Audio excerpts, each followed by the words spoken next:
A distinguished black man steps into financial bank. He is met with cold stares and hushed whispers. He waits 10 minutes. 30. An hour. Others are served, but not him. When he dares to ask again, a security guard appears to take him out, but just as he turns toward the exit, the glass doors swing open. The board suddenly appears. They've seen everything. And in that moment, the bank's unchecked bias becomes its biggest mistake. Like, subscribe, and let me know where you're watching from in the comments. It was a crisp autumn morning, and the lobby of Grandview Financial Bank buzzed with activity. The polished marble floors reflected the soft glow of the chandelier hanging high above, and the faint hum of conversations blended with the rhythmic tapping of keyboards and the occasional rustle of paperwork. Customers, some impatient, others merely passing time, stood in organized lines, waiting for their turn at the counters where tellers in neatly pressed uniforms processed transactions with swift efficiency. The air carried the faint scent of freshly brewed coffee from a nearby self-service station, where a few suited professionals gathered, checking their phones as they sipped from steaming cups. Through the grand glass doors, Jonathan Reed stepped inside, his presence unassuming yet quietly dignified. He was a tall man in his early 60s, his once powerful frame softened slightly by age, but his posture remained upright, exuding an air of quiet confidence. He wore a simple yet well-maintained dark gray suit, the creases in his trousers crisp, his polished leather shoes tapping softly against the cool floor. In one hand, he held a weathered brown leather briefcase, its edges worn smooth from years of use, and in the other, a sturdy wooden cane, its handle polished from years of his steady grip. His deep brown skin was marked with the lines of time, each wrinkle a story of perseverance, but his eyes, sharp, observant, carried a quiet strength that had not faded. Jonathan moved with measured steps, his cane clicking lightly against the marble with each stride. He had walked into this bank dozens of times over the years, though today felt different. He approached the customer service desk, where a young receptionist, Tyler, sat behind a sleek, minimalist counter. The young man, barely in his mid-20s, was absorbed in his phone, his expression one of mild disinterest. Without looking up, he exhaled sharply, still tapping at his screen. "Yeah, what do you need?" he asked, his tone more suited for dismissing a street vendor than addressing a client at one of the city's most prestigious financial institutions. Jonathan offered a polite but firm smile. "Good morning, young man. I'd like some assistance with my account." Tyler finally looked up, his gaze flicking over Jonathan's attire, his aged briefcase, the cane at his side. Something about Jonathan's presence made him hesitate for half a second before his usual smugness returned. "You sure you have an account here?" he asked, the corners of his mouth twitching with an almost imperceptible smirk. Jonathan's smile didn't falter. "Yes, I'm quite sure. I've been banking here for over 25 years. Tyler arched an eyebrow but didn't press the point. Instead, he motioned toward the waiting area. "You'll have to speak to a teller for that," he said dismissively. "Take a seat. Someone will get to you, eventually." Jonathan inclined his head slightly, not betraying the flicker of irritation that passed through him. He knew this game. He had played it before. But patience was something he had mastered long ago, so he nodded, thanked the young man, and walked over to the seating area. As he lowered himself onto one of the plush but impersonal chairs, he observed the movement around him.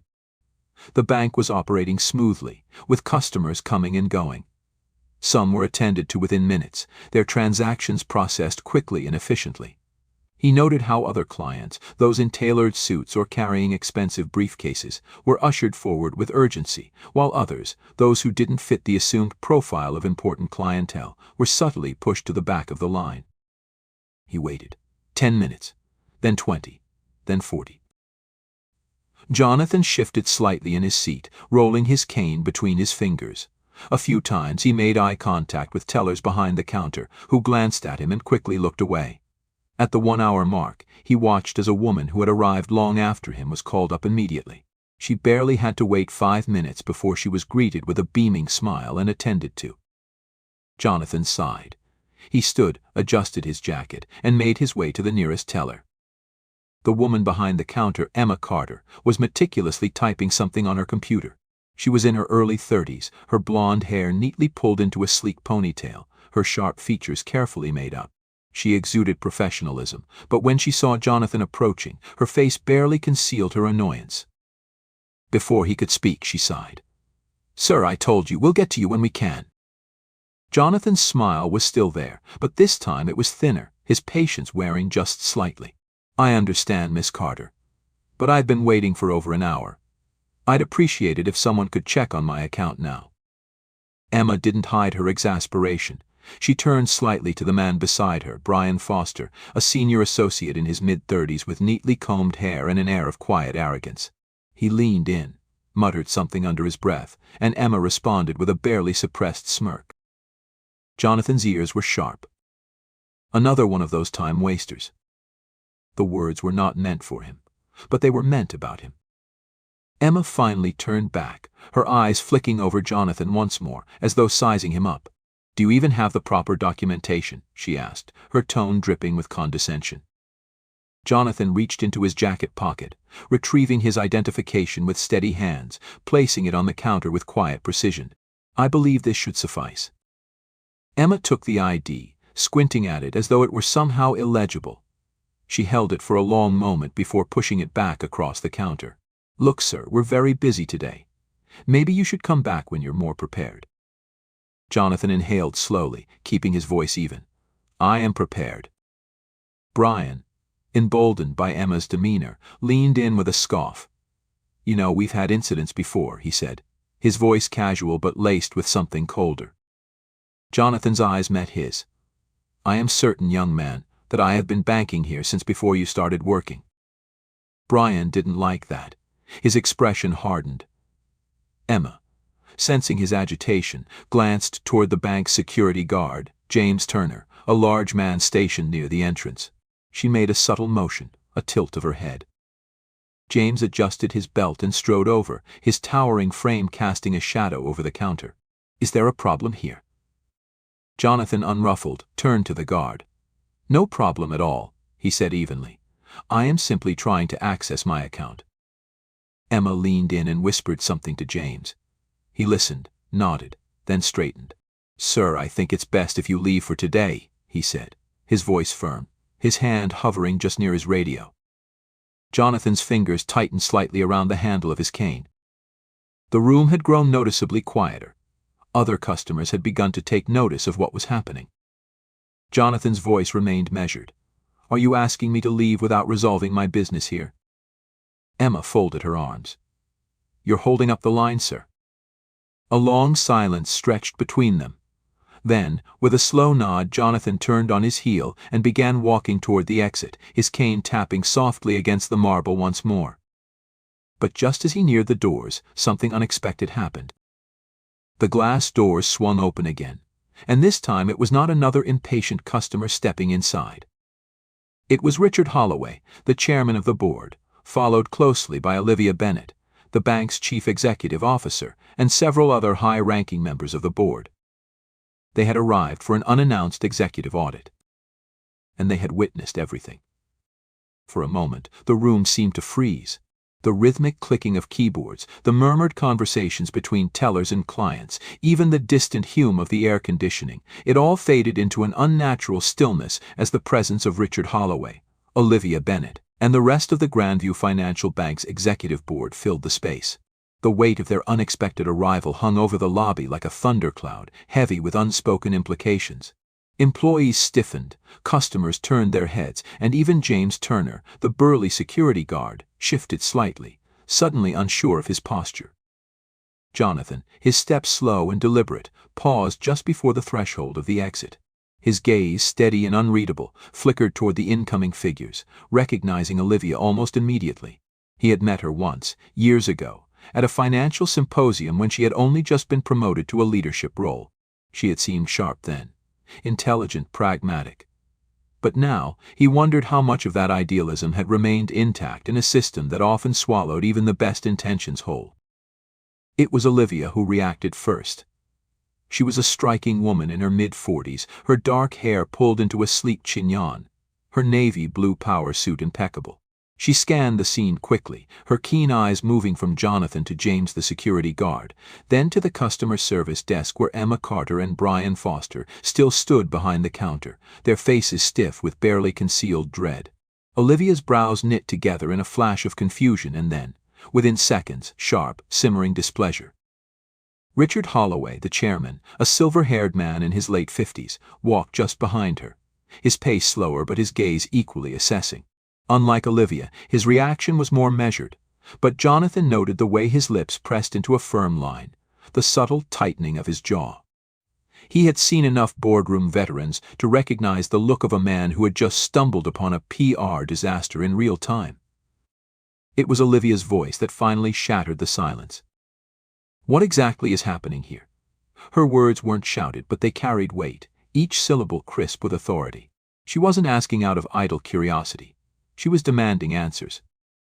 No one spoke immediately. A few tellers exchanged nervous glances. Emma swallowed hard. Brian stiffened. James's grip on his belt tightened. Jonathan remained quiet, allowing the scene to unfold, knowing that patience was sometimes more powerful than immediate protest. After an agonizing pause, James cleared his throat first. "There was an issue with this gentleman's account," he said, his voice measured but slightly unsure.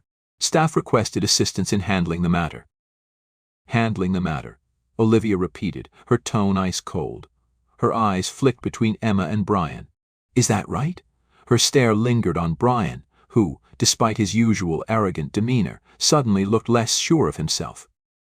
Emma, who had been gripping the edge of the counter so tightly her knuckles had turned white, forced a smile that did nothing to mask the beads of sweat forming at her hairline.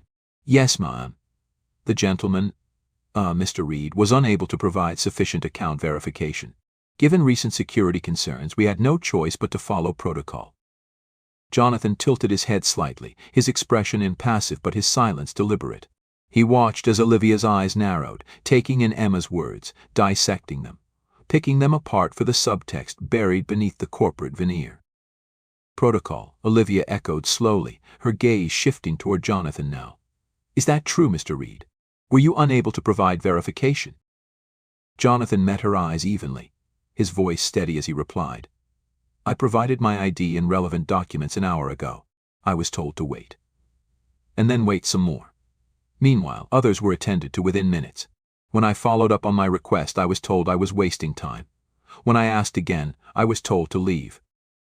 A murmur rippled through the bank, subtle but undeniable. The tension in the room thickened.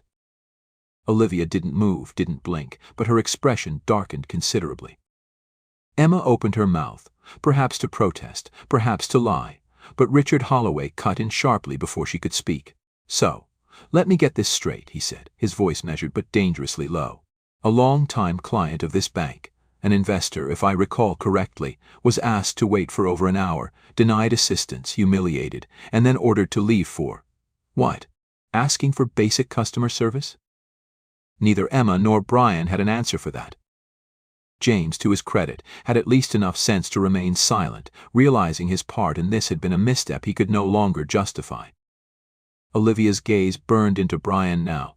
"Mr. Foster, since you seem to be the authority on protocol today, perhaps you can clarify something for me. When did following protocol include singling out a loyal client, refusing to check his account, and treating him as an inconvenience?" Brian's Adam's apple bobbed.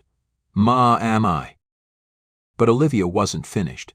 "And tell me, Mr. Foster, is this the same protocol that allows certain clients to bypass waiting entirely while others like Mr. Reed, are ignored?"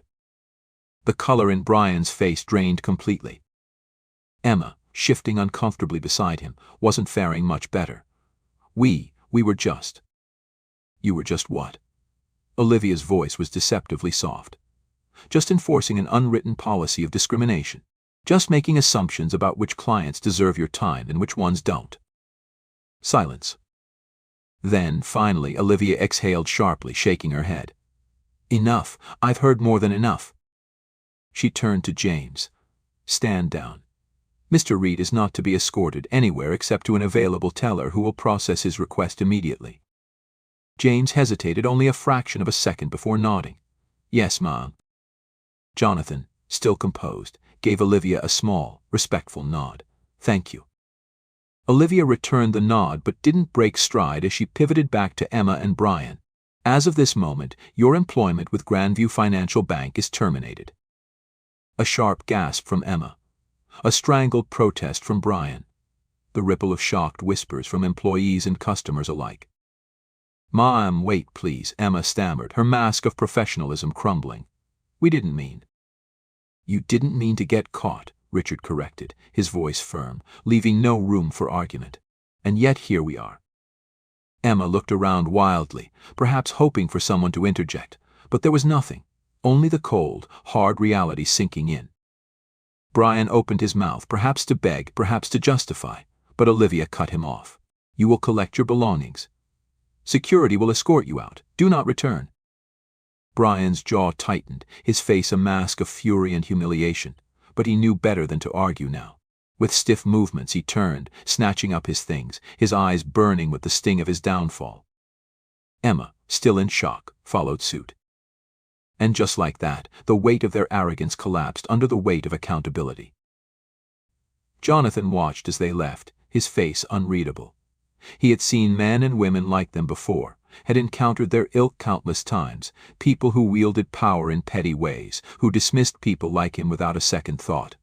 But this time there had been consequences. And that, he thought, was something worth remembering. Olivia exhaled, adjusting the cuff of her blazer before looking back at Jonathan. "Mr. Reed," she said, her voice measured but sincere, "would you allow me to personally assist you with your account today?" Jonathan considered her for a moment. Then, finally, he nodded. "I'd appreciate that." And for the first time that morning, Jonathan walked toward the teller's desk not as an inconvenience, but as a client finally receiving the respect he deserved. Jonathan followed Olivia through the bank, his measured steps steady, the rhythmic tap of his cane against the polished marble floor punctuating the charged silence that still lingered in the air. Employees cast cautious glances as they passed, some hurriedly returning to their tasks, others too stunned by what had just transpired to pretend they hadn't been watching. The murmurs hadn't stopped entirely, whispers of disbelief, of vindication, of the undeniable shift in the power dynamic that had just taken place. Jonathan, however, remained unfazed, carrying himself with the same quiet dignity he had possessed from the moment he stepped into the bank that morning.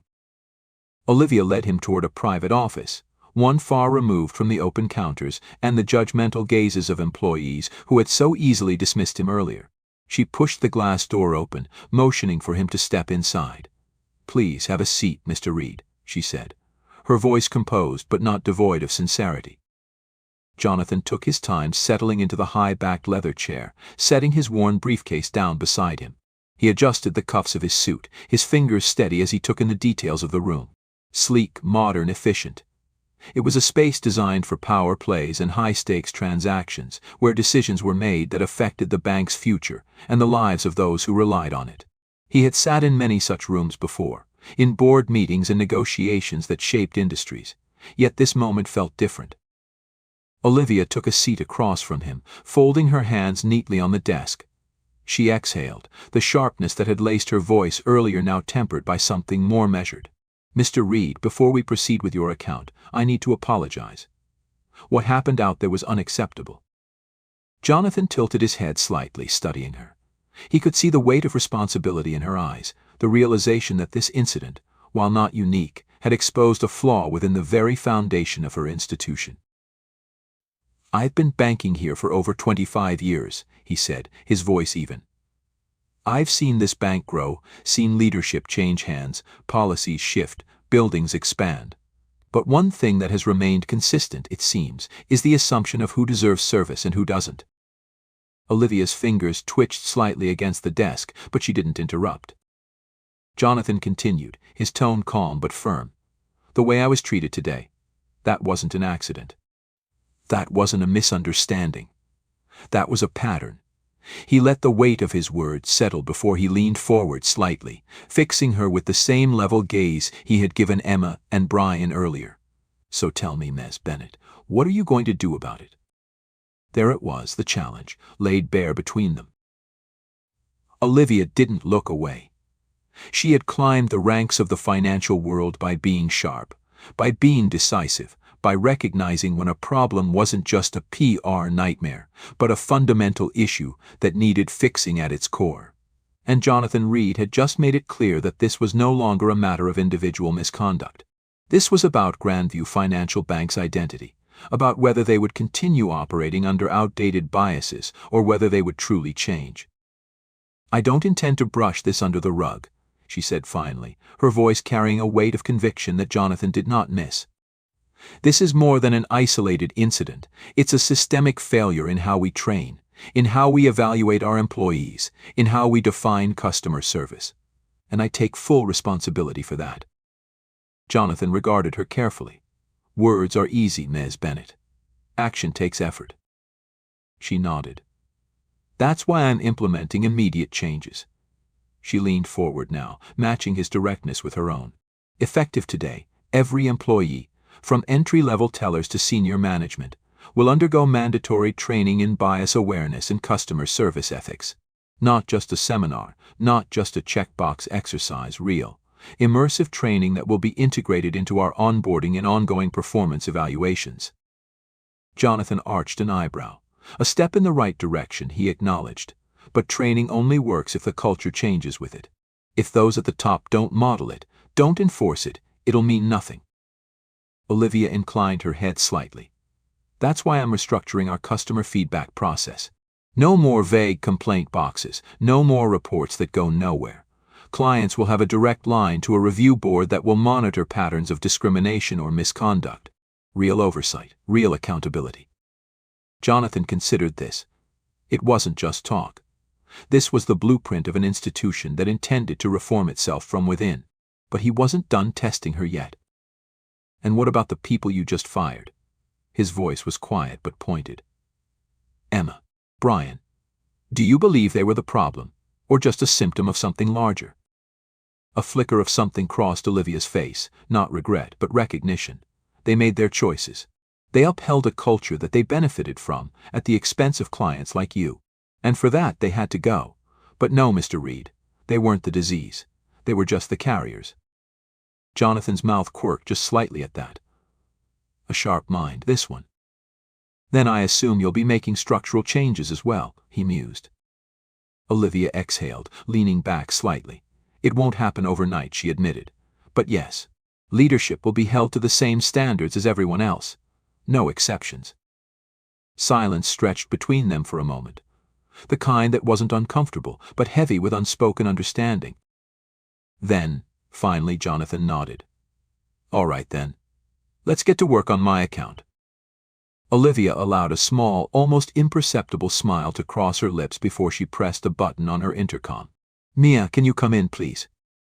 A moment later, the door opened, and Mia Johnson, the junior banker who had watched the entire incident earlier with growing discomfort, stepped in. She looked between Olivia and Jonathan, her posture both professional and slightly nervous. "Yes, ma'am." Olivia gestured toward Jonathan. "Mia, I'd like you to personally assist Mr. Reed with his account today." Mia's eyes flickered with surprise before she quickly masked it with a nod. "Of course." Jonathan stood, retrieving his briefcase with steady hands before turning to Mia with a small smile. "Let's see if Grandview Financial Bank can live up to its promises." Mia, sensing the weight of this moment, straightened her posture. "We'll make sure of it." As she led Jonathan to her desk, the atmosphere in the bank had shifted.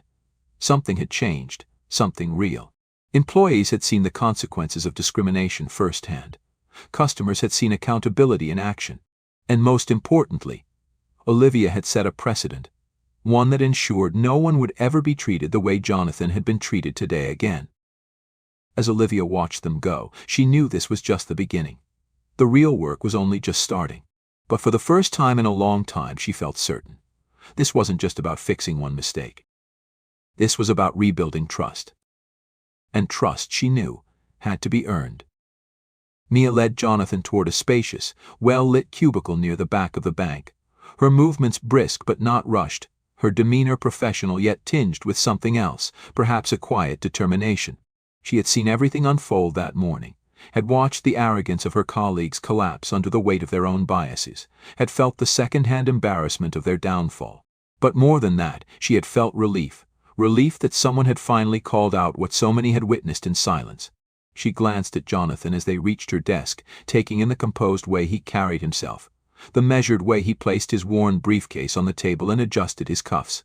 He hadn't raised his voice once, hadn't let anger dictate his response, and yet his presence alone had commanded change. She found that remarkable. "Mr. Reed, let's start by verifying your information," Mia said, her fingers poised over her keyboard. "I see here that you've been a client with us for 26 years. Jonathan nodded, folding his hands atop the desk. "That sounds about right." Mia frowned slightly as she scrolled through his profile. "It looks like you hold several accounts with us, personal savings, a business account." And she paused, blinking at the screen before looking up at him. "You're also one of our corporate investors?" Jonathan gave a small nod, his expression unreadable. Mia swallowed, suddenly aware of the full weight of what had just transpired. He wasn't just a loyal customer. He was an investor, someone with significant financial ties to the very institution that had humiliated him. The realization sent a fresh wave of unease through her, not for herself, but for the bank as a whole. Jonathan, sensing her shift in demeanor, gave her a knowing look. "It's always interesting," he mused, "how differently people treat you when they realize what you're worth." Mia exhaled through her nose, shaking her head slightly. "That shouldn't have happened, Mr. Reed. None of it." "No, it shouldn't have," Jonathan agreed. "But it did."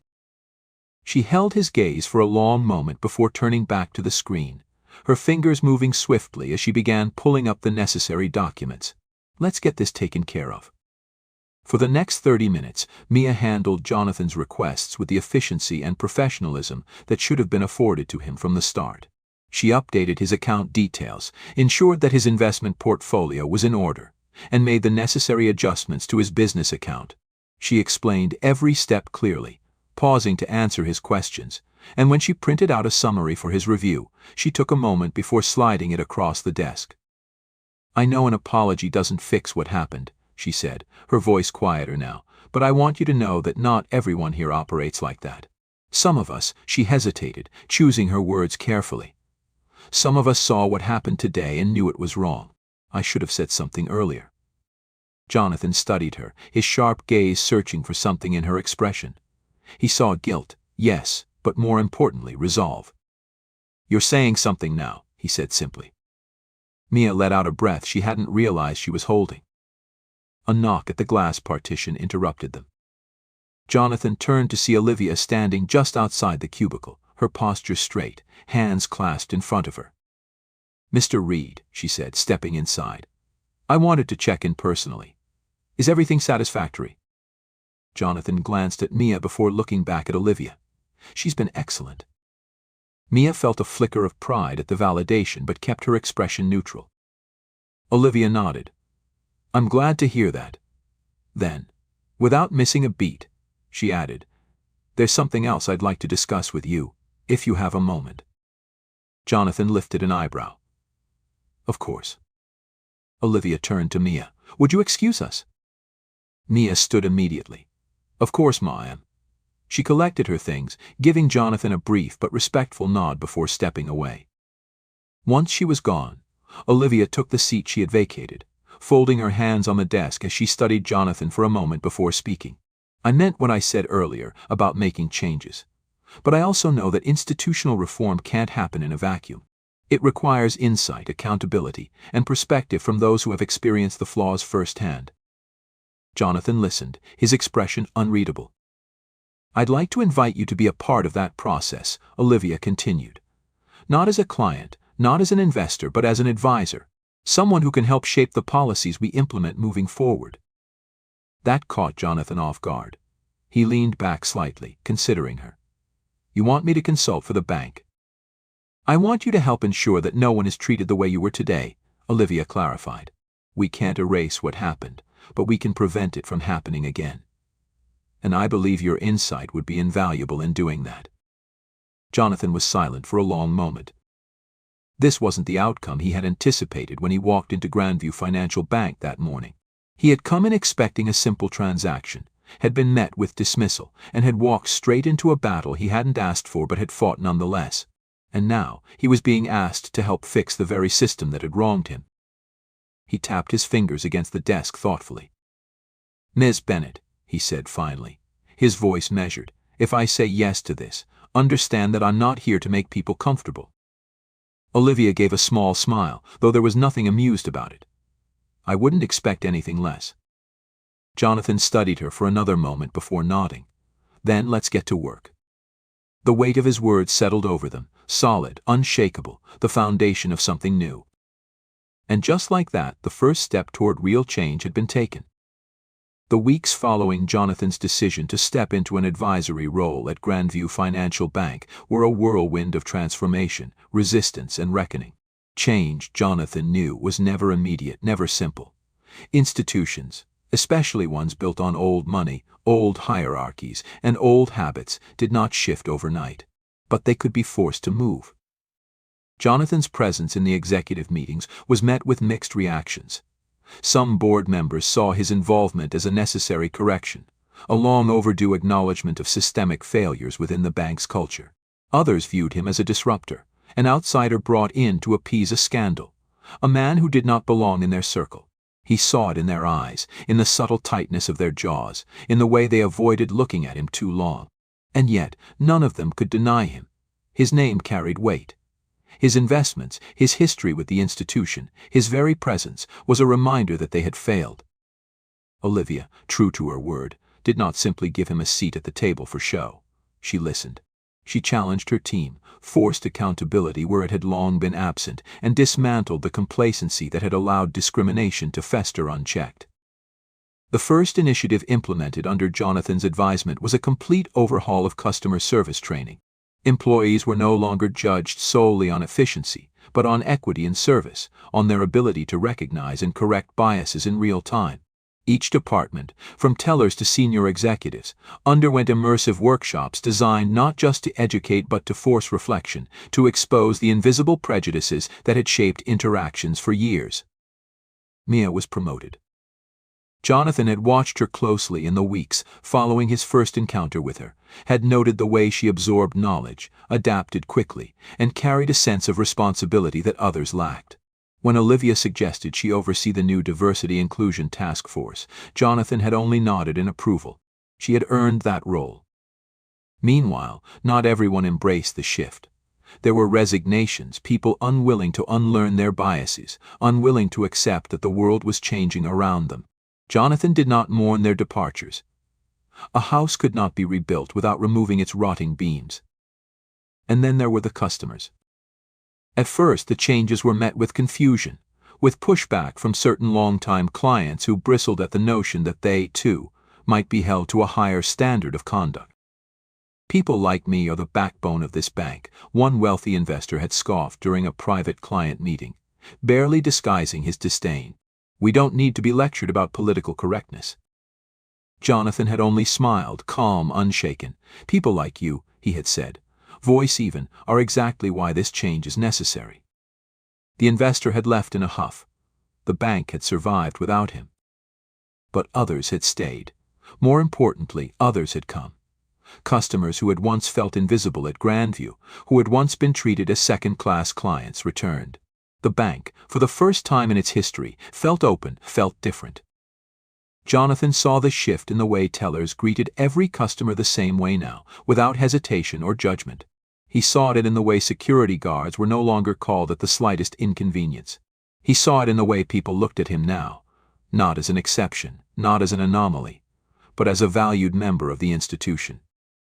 One afternoon, months after that first fateful day, Jonathan entered Grandview again. This time, there were no lingering glances, no hesitant whispers. The tellers greeted him by name. The security guard, not James, he had been replaced by someone better suited for the role, gave him a respectful nod. At the center of the lobby, a new plaque had been installed. It read, "The Reed Initiative for Equitable Banking, a commitment to fair and inclusive service for all clients." Jonathan paused, reading the inscription carefully, his fingers brushing over the engraved letters. He had not asked for this. He had not demanded recognition. But Olivia had insisted. "This bank," she had told him, "owes you more than an apology." Jonathan stepped back, taking in the sight.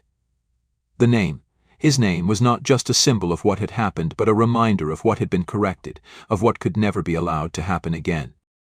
A voice interrupted his thoughts. "Mr. Reed." He turned. "Mia, She was standing at the customer service desk, now promoted to a managerial role, her expression warm but professional. "Would you like to check on your accounts?" she asked. Jonathan smiled, small but genuine. "No rush," he said. "I know I'll be taken care of." And for the first time in a long time, he meant it.